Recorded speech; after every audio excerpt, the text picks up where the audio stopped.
Assalamu alaikum wa rahmatullahi wa barakatuh. Welcome back to your students. We will continue the next part of evidence of evolution that talk about the similarities in DNA and the developmental similarities. Before we are entering the session, I need you to take a look to that creature. Well, definitely it's a frog. And I need to ask you a question. Do you think that we are different from that creature? Do you think that you're different from a lion or a tiger or something?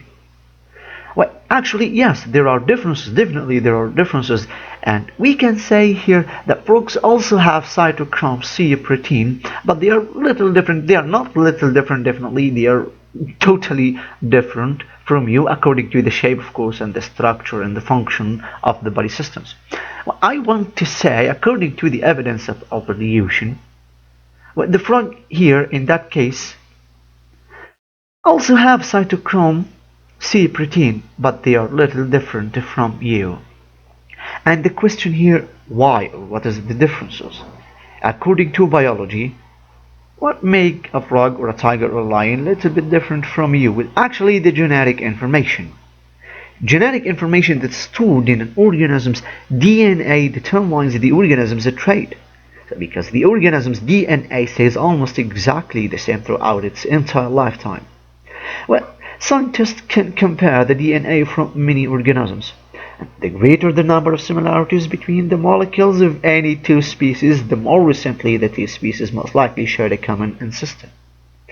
Well, recall the DNA determine which amino acid make up a protein, and scientists have compared the amino acid that make up the cytochrome C here for something like frog that make up the cytochrome C proteins in many species, and cytochrome C is involved in cellular respiration.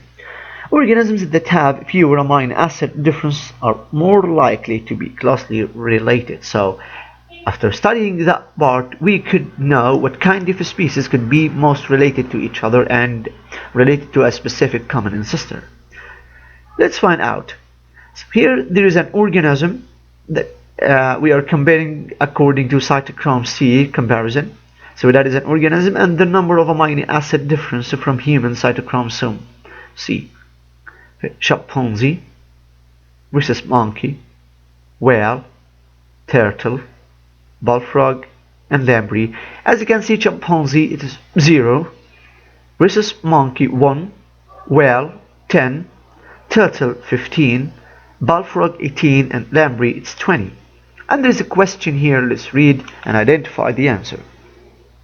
In fact, the number of amino acids in human cytochrome C differs between humans and the species left. Which two species do you infer are the least closely related to humans? What do you think? Pause the video and try to find the answer.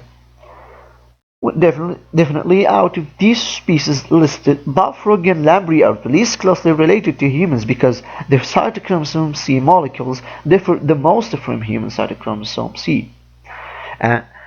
What I want to illustrate that according to the cytochrome C protein, the differences comes between the organism or the creature and the human compared, of course, to the cytochrome C according to what exists with human. Okay. For the developmental similarities, and I need you to take a look to these two photos according to the limb pods and the eye here, and actually they are two different organisms, two different creatures. I mean, we can say here that is a chicken, and in the other part we have a cat. These species are at a similar stage of development, so they get the same stage of development.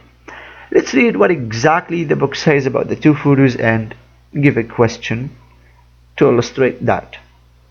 With the study of the development is called the embryology. To study the development for a specific embryo or a fetus, that is, this kind of science is known as embryology. And embryos undergo many physical and functional changes as they grow and develop. They grow and develop.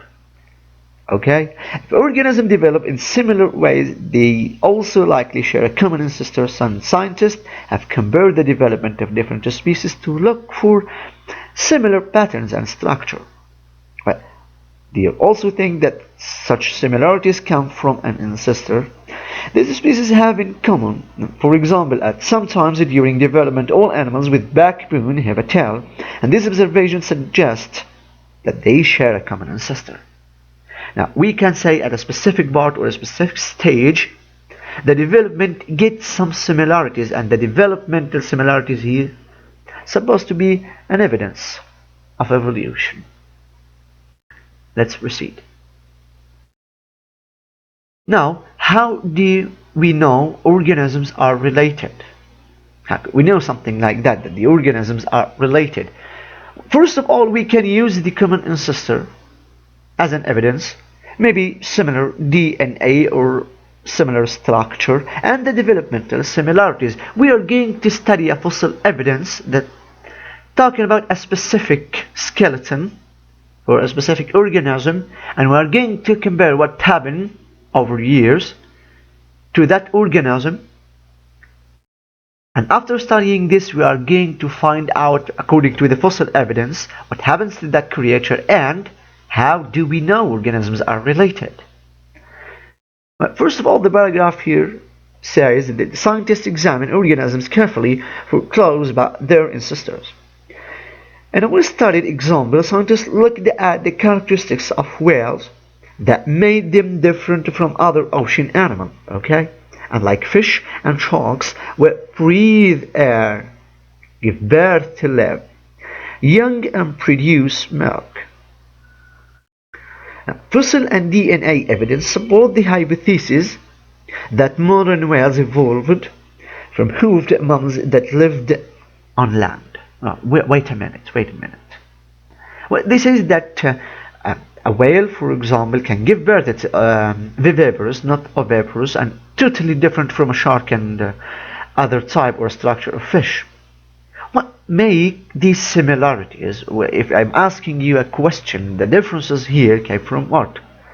Let's read that part that talk about fossil evidence. Maybe we can collect some answers.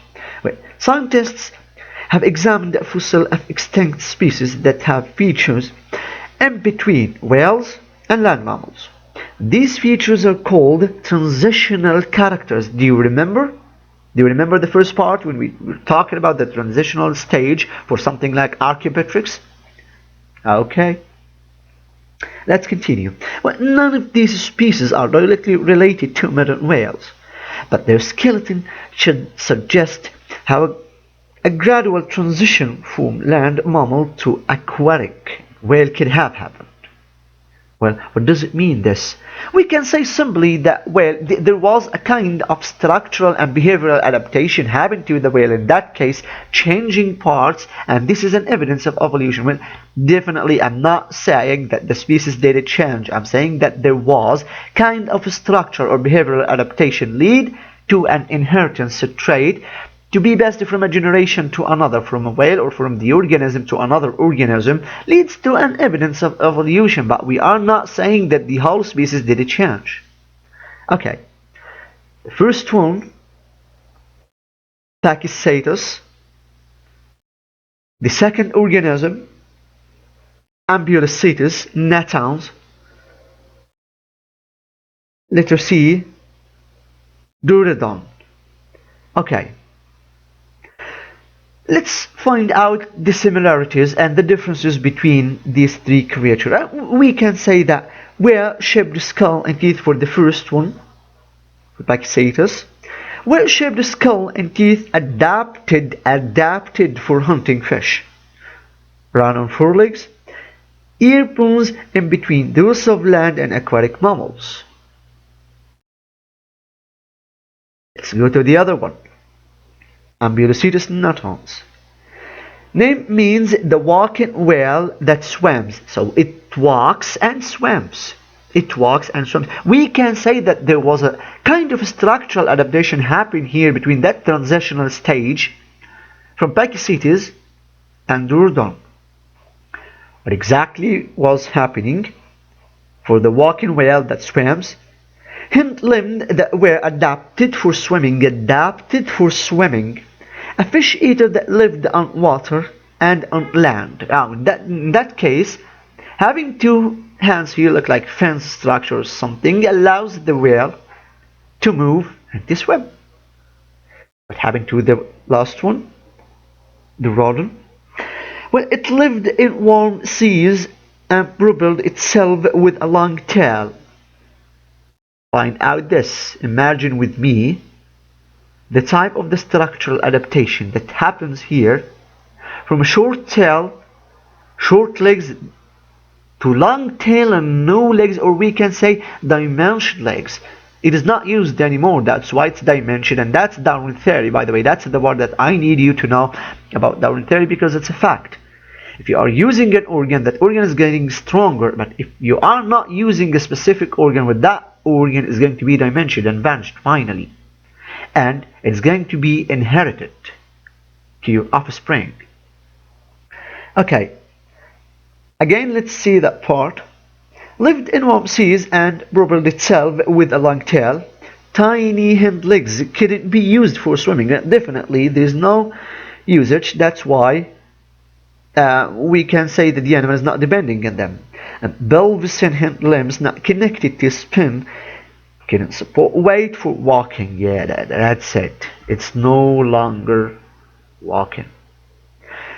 So here, the point of comparison in these three structures, if we are talking about the structural adaptation, we can say that there was a structural adaptation occurs to these three creatures here over years.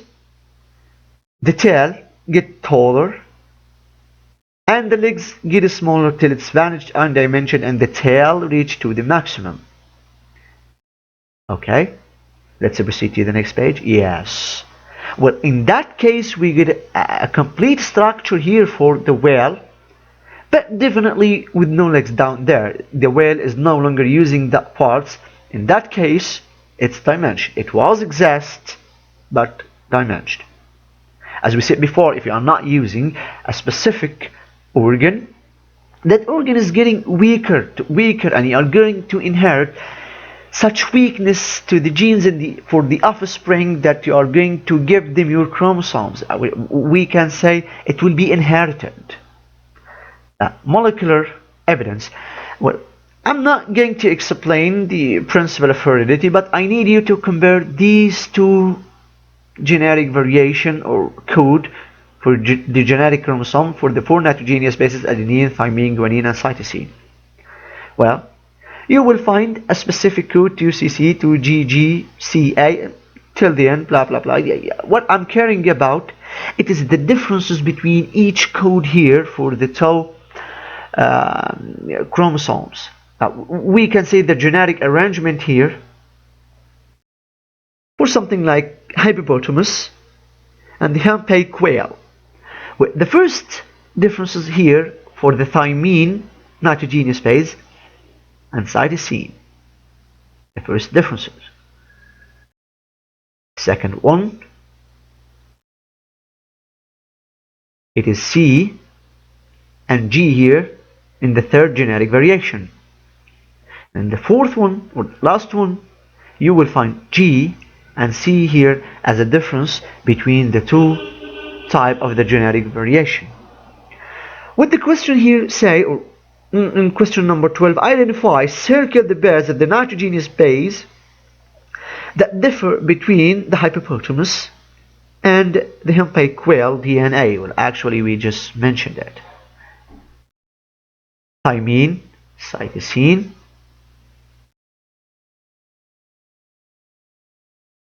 guanine, thymine, guanine, thymine, cytosine, guanine. Well, that's the differences between the genetic variation here, the genetic bases, or the nitrogenous bases here, in these two genetic variation. Well, in question number 3, infer, the question exactly says, how do you think these spoons are involved in whales movement? It's talking about that part, that structure. I need you to pause the video and try to find the answer. Think about the answer, pause the video, try to find the answer, then play the video back. Well, definitely these tiny bones are not involved in the whale's movement at all. The whale is not using this structure in moving. Actually, it uses fins and swimming. So if we are talking about such part, well, actually its dimension getting weaker and weaker and weaker till it's not used at all. That's why the answer could be these tiny bones are not involved in the whale's movement at all. Question number 14. Analyze. Examine the four skeletons, indicate which species appears to be best adapted for swimming underwater for a long time, which characters allow the animal to behave this way. And simply the answer is supposed to be the modern whale appears to be best adapted for swimming long distance underwater because it has fins. Actually it has fins, and the function for such a structure is swimming fast and can breathe underwater for a long time. Okay, by the end of that part we can say that we end the lesson 3, evidence of evolution. Hope that you enjoyed the video. See you next time.